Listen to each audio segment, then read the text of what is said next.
গতকালকে এই ধরনের একটি সমাবেশ ছিল শহীদ এবং আহত জুলাই যোদ্ধাদের নিয়ে।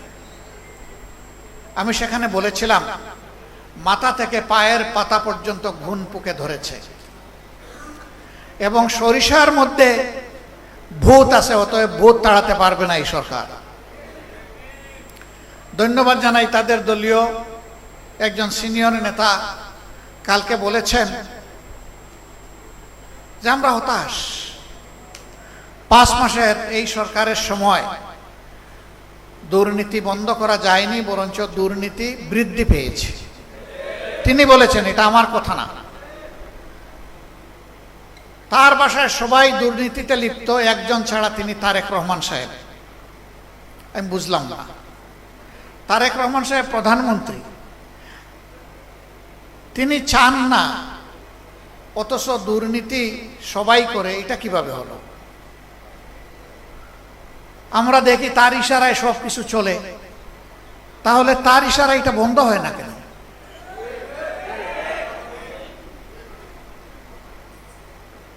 আল্লাহ ভালো জানেন, মাথা থেকে পায়ের পাতা পর্যন্ত একই, সবকিছু একই কিনা আল্লাহ ভালো জানেন।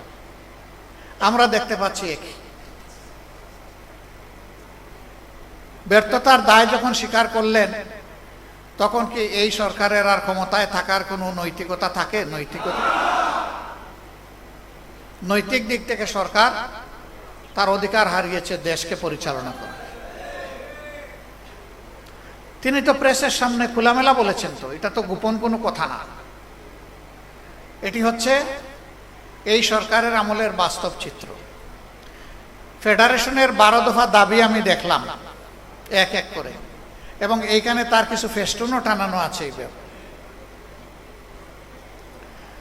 দাবিগুলা করতে হবে কেন? এটাই তো হওয়া উচিত সমাজে।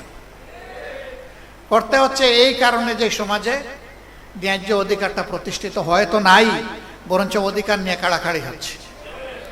চাঁদাবাজদের হাতে যেখানে সেখানে পরিবহন শ্রমিকরা তারা নাজেহাল হচ্ছেন।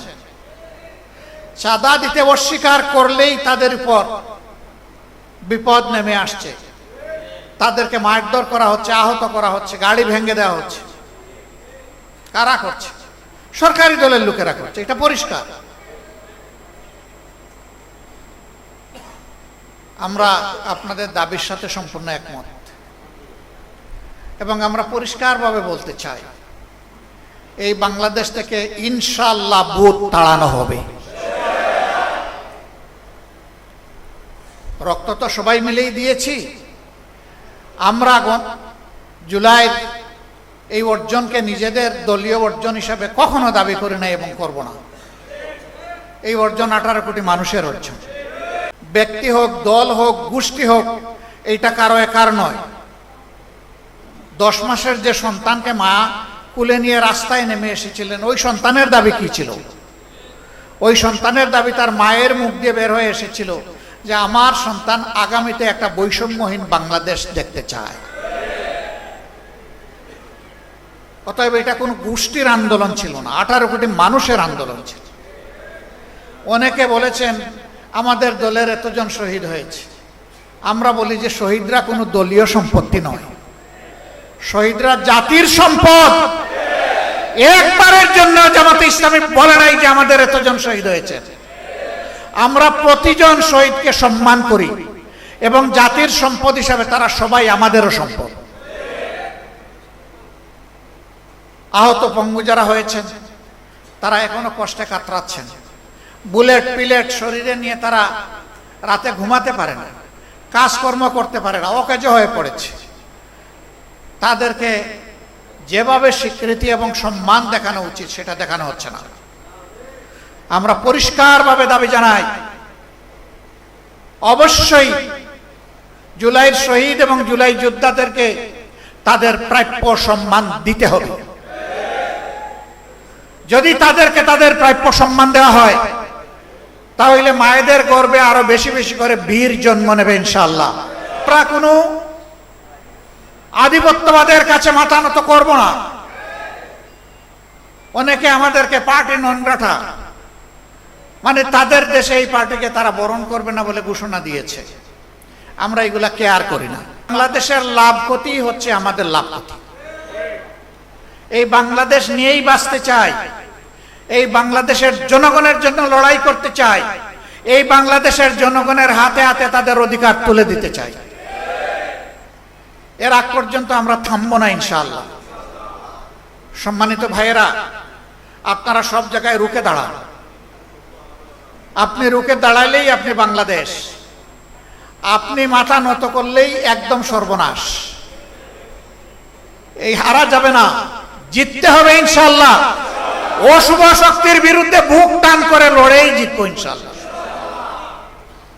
এবং এদেশের মানুষের অধিকার আমরা ছিনিয়ে আনবো।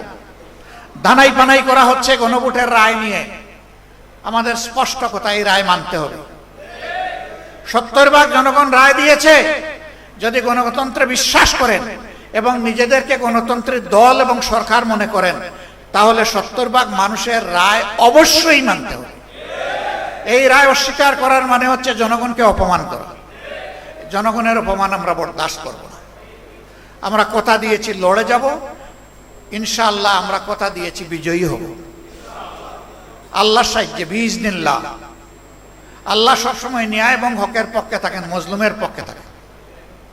আমরা আগেও মজলুম ছিলাম, এখনো মজলুম, আপনারা বুঝতে পারছেন।